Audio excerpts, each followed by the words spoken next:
La grande question, pourquoi les femmes pleurent-elles si souvent? Un jour, un enfant demande à sa mère, « Pourquoi pleures-tu » ? « Parce que je suis une femme, répondit sa maman.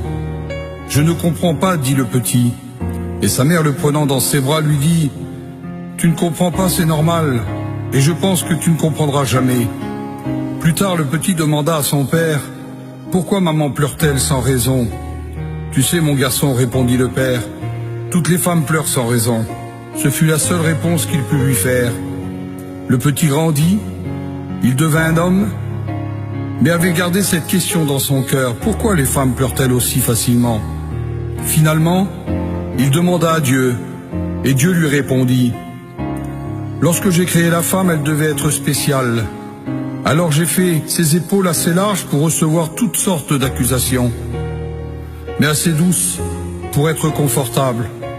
Je lui ai donné de la force pour endurer les naissances, et aussi le rejet qui vient souvent des enfants lorsqu'ils grandissent.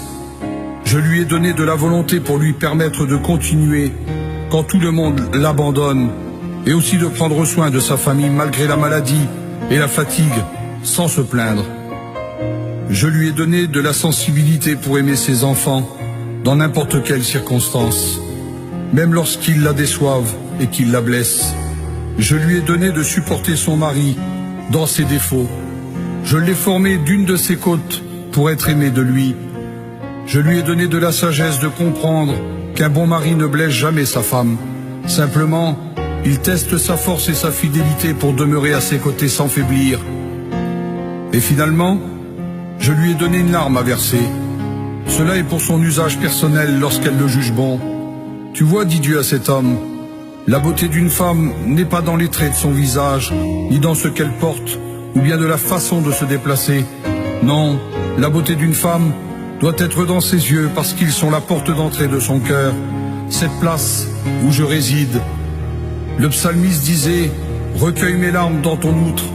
Il disait aussi, Éternel, ne reste pas insensible à mes larmes. Alors si tes larmes sont un message, dis comme David, Éternel, entends la voix de mes larmes.